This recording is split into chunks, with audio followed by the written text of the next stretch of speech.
So Joe Biden is going to lose his mind. It's going to be bad, and I'm going to continue to introduce you to the ability prophetic foresight and show you the 47th political cycle in American destiny. Yeah, Joe Biden is going to lose his mind. And not just Joe Biden, a whole bunch of people in the United States are going to lose their minds. And I'm under this prophetic unction, so I know that there is a design behind the things I'm supposed to say. So I got to warm you up to the idea that the craziness of America, when Trump enters office, is not the fault of Donald Trump. And you have to understand, in the first podcast, I tried to explain, I have to say, I have to go, I have to do. It is just something that is part of prophetic work. So when I have the inspiration to create the prophecy, because that's what prophets do, you have to be called and unctioned to speak. The moment you're speaking, there's a purpose of the speaking, and this one is to let you know, no, it's not the fault of Donald Trump. No. So the fault I'm going to talk about, and I'm going to talk about the dynamics of the American destiny, because it's not set in stone. So what are the factors that are going to decide the future of the United States? I'm going to discuss those with you as well. All right, so Joe Biden has time. It is the way it is. Joe Biden is what's called a political bloodline. Born for it. So he has been in politics for a long time. That's a senior. Just like I've been a prophet for a long time. So if I move in the prophetic, I will just walk over all the amateurs. So I don't know if you're good at your field. Well, Joe Biden is good at his field. He'll just walk over everything because he got a lot of experience in the American destiny, in the political field. Let's call it like that. Because American civilization has all kinds of expressions, stereotypical Americanism. There is something called American politics. And Joe Biden is, of course, most senior in that. So he has served his country. I don't know if you understand what I'm saying. This is hard because I'm not left, I'm not right, I'm not up, not down, I'm objective. Joe Biden served his country. He devoted his life to politics. And his dad and granddad, and I don't know what they have done. But God is just. The Bible talks about the son of the king of Israel, and then this happened, and that happened, and then in the bloodline, it's generational blessings and generational curses. So there are all kinds of dynamics going on in American destiny, and Joe Biden is just sitting on service energy. Let's call it like that. When you wake up, what do you do to serve your country? It's called service energy. I don't know how it's officially called in the American destiny, but this is what it is. Honor. Right? So you can run on this honor. When you have a lot of honor, you can take a position in the American destiny. But at one point, the balances, the scales, it just runs out. And then honor leaves you, and you will lose your honor. So there's an appointed time, ladies and gentlemen of the United States, where Joe Biden is going to lose his honor, just like all the other ones in the United States. All these, women, they are very bossy, boss babes, So I'm a prophet of God, and I've been serving for, over a decade. So, of course, I have generational blessings going on in my bloodline right now. I'm going out there in another country in chaos. I'm entering the American chaos, speaking order. Okay? That's the type of bloodline that I am. So, of course, imagine my kids who will generationally inherit all that generational energy.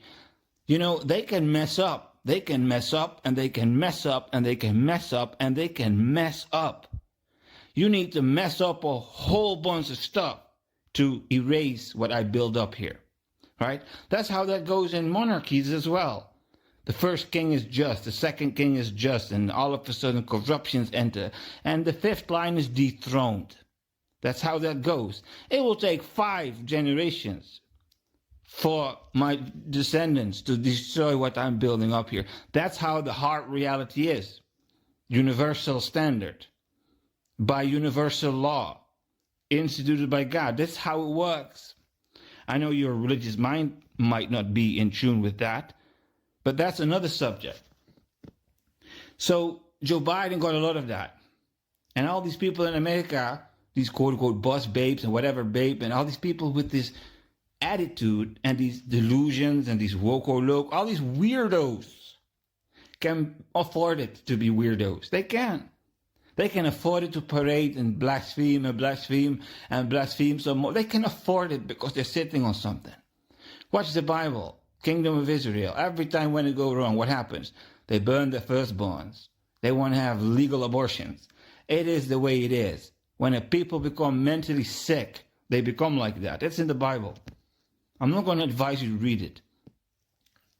Okay? But you should, because that's how you see how a cycle ends. Political cycle, how it ends. Universal standard again. Okay? So that's happening in the United States. And at one point, the energy runs out. And they're going to stand there. And it's going to stop. It's just going to stop. And they're going to stand there like shit. That's going to happen. And they're going to lose it. Okay? So coincidentally, when they are disinherited, old king fall, new king rise, yeah, the new king is going to show up. The new ruler is going to show up.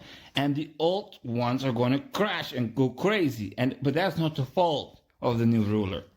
All right? So it took like 7 minutes to do my prophetic duty and letting you know why it's not the fault of Donald Trump when he enters office that Joe Biden will lose his mind.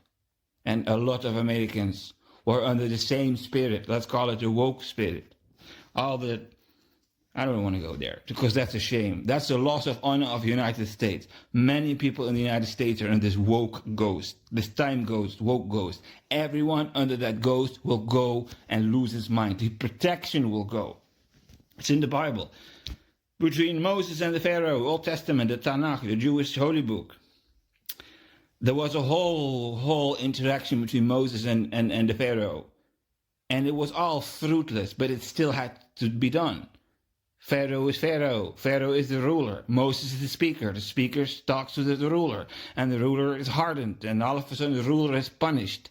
It takes a cycle to be punished. It's not something that God pulled the plug on you for fun or whatever. No, he make you go through a bunch of things. And so Joe Biden is going to go through a whole bunch of things. Just as these people I'm talking about, they're going to lose their mind, are going to go through a bunch of things before they are brutally erased in a war, so to say, as how spoken in the first podcast. Okay, it's a bit heavy stuff, I know, but this is the reality. I don't know how else to tell you. This is the objective calculation of the future. This is prophetic foresight, live, recorded. These are how the frameworks of the future are estimated. All right? So the energy is going to run out, and they're going to just no longer be lucky, and they're going to start becoming unlucky, and their downfall will start, and coincidentally, the new shift will rise. The new shift will rise. And that's Donald Trump and the Americans that I am addressing. You didn't run out. I don't know who you are, but if you're not woke and you're anti-woke, you didn't fully run out. And I'm specifically saying you didn't fully run out, because what you're doing is called Christian religion. Even worse, you're living like an atheist, and you say, oh, I like Christian because Christian is good for society. You're living like an atheist, but you appreciate Christianity. That's even worse. It's like religious Christianity and people who are like in favor of Christianity because it's so good for society. Those type of people. Let me introduce you to something that is so difficult to understand for those who are entitled and not in reality.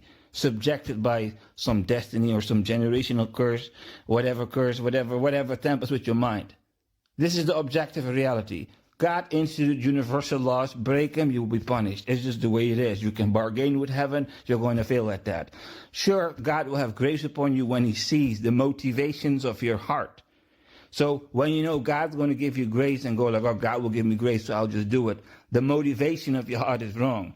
When you're suffering and you're doing it, you really don't want to do it, but something is just not right with you and you do it, God sees that. He can measure your intentions, and then he can choose if he grants your mercy. Mercy is not granted. I know it's hard. Prophet of God, I am doing what I can. Don't hate the messenger. Don't hate the truth. Because most of the time, the truth is hard to your feelings. Okay? The feelings are not taken in account here. Only the truth. So you break these universal laws, and there is going to come a consequence in the near or the far future. So if you want to live, if you want to survive, if you want to go up, if you want to have a great life, if you want to have a great America, that's the whole mantra of these Americans, make America great again. If you want to experience that, you got to find a way to stop breaking these universal laws. The first thing you need to know is what are they? Like, what are the laws of God? What you can read in the Bible, the kind of things. But what most people do is go like, yeah, I like this part, don't like that part. So they make these mistakes. And some of them don't even know they're making these mistakes because they're not really investing in educating themselves. What is the holy law? So everyone who is like, I'm a religious Christian, or I like Christianity, yeah, you might have affection for it. But you're breaking these laws. Even if you break one, it's like you're deforming the timeline. This is a hard thing to understand. It's about getting out of the negative spiral, and you just can't do it if you do not know how to stop violating these universal laws. You will not escape that cycle. And by the grace of God, your mind will be enlightened to see that.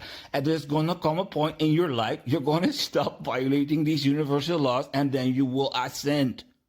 There is no other way to do this. 1,000 prayers, whatever, is not going to do it. The 1,000 prayers might lead to the grace of God falling upon you to realize it. This is the earth, and the earth is in the universe, and it has laws. Violate them, and there will come a recoil. So if you want to have peace in life, you have to find a way to stop violating. So America is then pro-Christianity, claiming to be God worshippers, and there is a revolution going on. The office is being retaken, the curses are being lifted, the destiny is restarted, and the whole old generational blessings are removed, and a new set of people will be instituted who are not born for it and will reinvent themselves and start a new American destiny. I'll show you the equation. All the group leaders that will survive have generational blessings, they have generational curses. Stuff not going well for them, stuff that's going well for them, their good luck and bad luck. And they have their imperfections, and that strains on the American destiny. And then the head of state is sitting in all that energy, all those flows, and all of a sudden the destiny of America's political cycle is going somewhere, and then Donald Trump has to battle whatever is in front of him. So if all the leaders of America who are going to be not erased by God in that timeline are going to do the right thing and going to stop violating universal laws, a whole bunch of good force will enter that president cycle. And then Donald Trump has his own personal account, blessings and curses, and add that to the equation. And there you go. That's the American political destiny's timeline.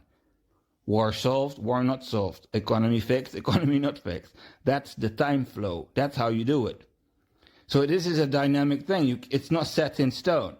And all I want to say is, as a final note of the second podcast, yeah, you got things like traditional wives and you got new wives, all kinds of people feel better than the other, right? So you got the local woman, do as you please, and then you got the traditional wife who do on the ritualistic ceremonial things. She feel better than her, but hey, just because you're a traditional woman doesn't mean you didn't do what they did in the past, and there is a consequence to that. So of course, a traditional wife will also meet an individual that will mirror her generational and personal and whatever karma at her. And she's also going to fail, just like the wicked woman will fail. But the failure of the wicked woman will be more extreme. But the failure of the trad wife will also be bad because it's not by the universal standard. It's good on the outside. It's like a hypocrite. All right, so God don't just let you go. You can't just be a evil woman and then put on a dress and act like a good woman and then you're a good woman. Doesn't work that way. It's deeper. And all of America is going to learn that in the next political cycle when Donald Trump enters office. The hard reality